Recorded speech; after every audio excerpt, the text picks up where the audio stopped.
Í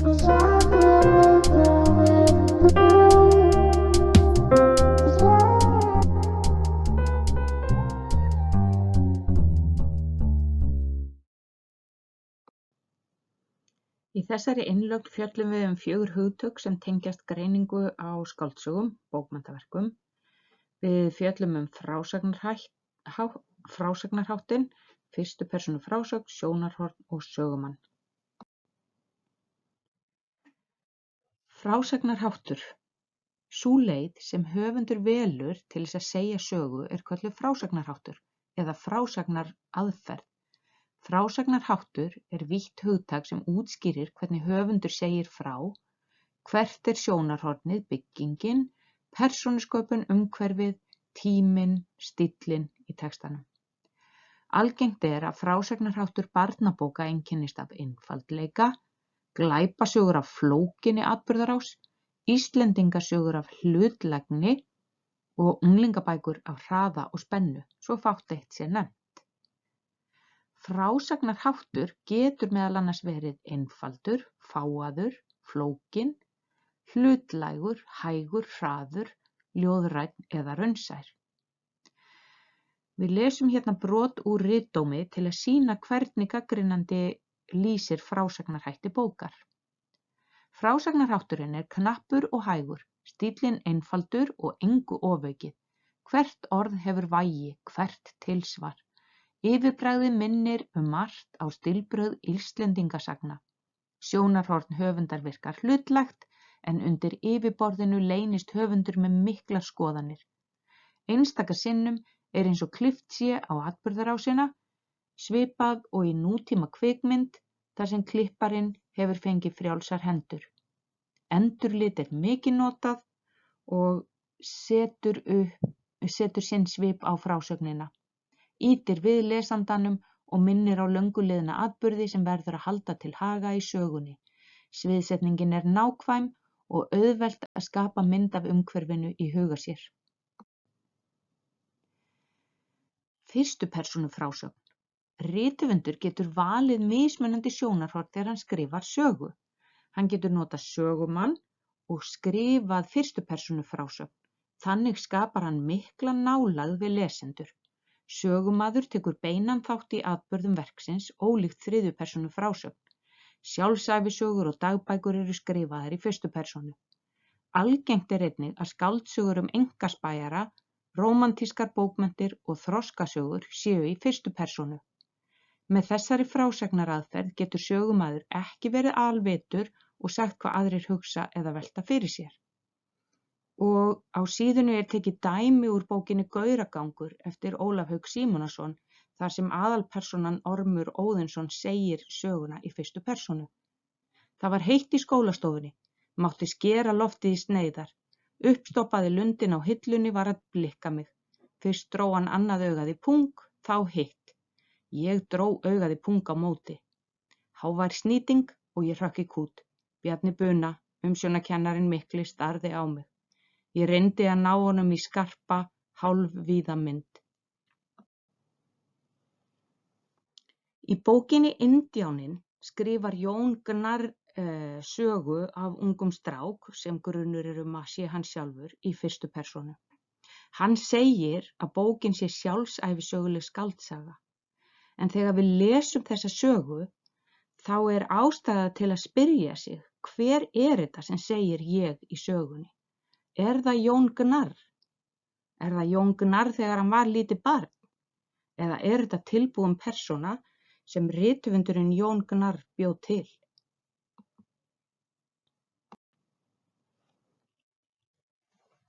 Þegar ljósmyndari tekur mynd velur hann sér sjónarhorn og það er næsta hugtak sem við ætlum að tala um, sjónarhorn höfundar. Ljósmyndarinn getur tekið myndina ofan af húsþaki og yfir stórt svæði. Hann getur staðið fyrir neðan háa byggingu og tekið myndina upp eftir byggingunni svo dæmi sé tekið. Sjónarhorn sem hann velur hefur mikil áhrif á útkomuna og upplifun þess sem horfir á myndina. Staða höfundar eða sögumanns í skáldskap er skyld sjónarhorni ljósmyndarans, þótt hún sé annars konar. Sjónarhornið er einn þáttur í því sem kallað er frásagnarháttur. eins og við töluðum áðan. Höfundur getur verið sýnilegur eða fjarlægur. Hann getur ákveðið að vera alvitur og segja frá því sem allar persónur hugsa eða hann getur takmarkað vitneskju sína við eina aðalpersónu. Hann getur líka staðið fyrir utan hug persóna og sagt frá í þriðju persónu eða notað fyrstu persónu frásögn. Hann getur jafnvel ákveðið að nota fleiri en eina aðferð í sama skáldverki. Dæmi ólík sjónarhorn eru hérna 4.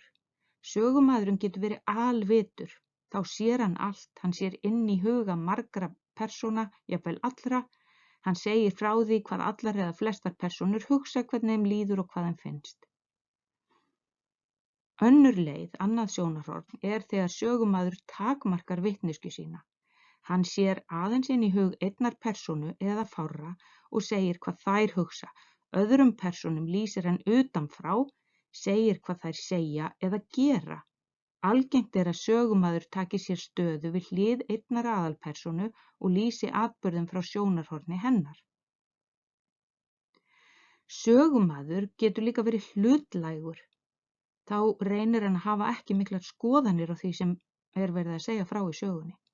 Hann stendur þá fyrir utan sjálfa atburðarásina og lýsir því sem á sér stað á hlutlægan hátt, segir frá því sem aðrir segja og gera en aldrei hvað þeir hugsa. Íslendingasögurnar eru til dæmis skrifaðar svona. Að lokum er til fyrstu persónu frásögn eins og við töluðum áðan. Þá er sagan sögð út frá sjónarhorni einnar persónu sem sér ekki hug annarra persóna, það er einhver sem segir frá. Þegar við erum að tala sjónarhorn í skáldsögum, þá er mikilvægt að rugla ekki saman sjónarhorni sögumannsins í sögunni og síðan sjónarhorni rithöfundarins. Rithöfundurinn ákveður að setja ákveðin sjónarhorn inn í söguna. Hann getur látið sögumann flytja þessi sjónarhorn en sögumaðurinn og rithöfundurinn er ekki endilega sama persóna.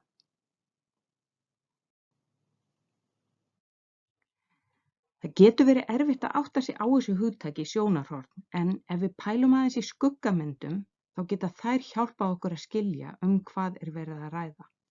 Ef þið horfið á þessa mynd af ruslahrúgu sem myndar skugga sem sýnir 2 manneskjur sem sitja og drekka og reykja, þá sjáum við nýtt sjónarhorn á ruslahrúguna. Ruslahrúgan sýnir okkur eitthvað sem við sjáum ekki við fyrstu sýn.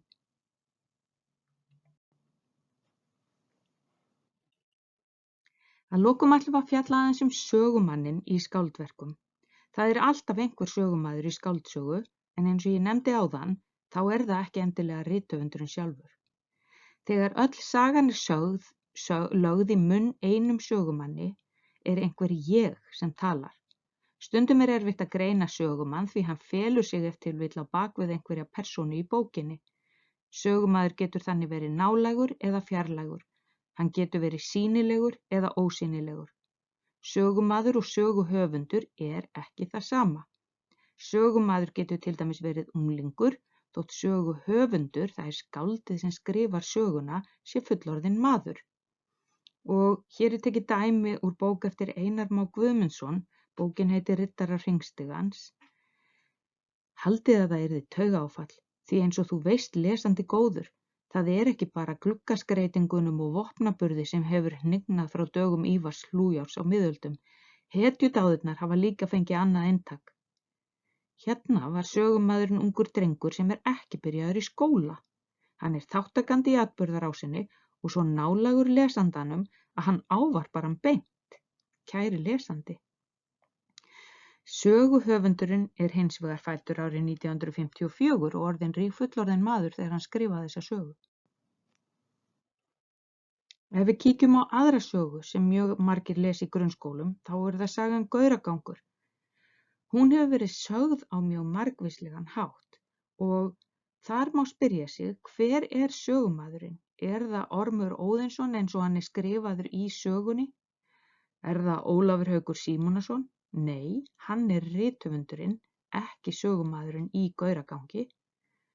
Er það einhver af leikurunum sem hefur leikið Orm Óðinsson sem hefur verið sett upp af því að leikriti hefur verið sett upp á sviði og mér sé að gera kvikmynd eftir því. Hver er sögumaðurinn? Svo við drögum saman í lokin.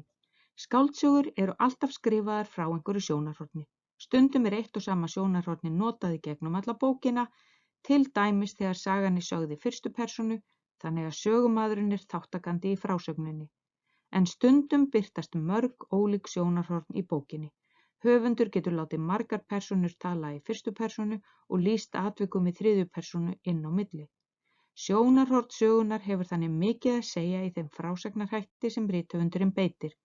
Munið líka að sögumaður í skáldsögu er ekki endilega rithöfundurinn sem semur bókina. Efnið í þessari bók kemur að langmestu leyti úr bókinni Hugfinni sem Svanhildur Sverrisdóttir skrifaði og gaf út. Hugfinn má finna á netinu hjá Menntamálastofnun. Takk fyrir áhorfið.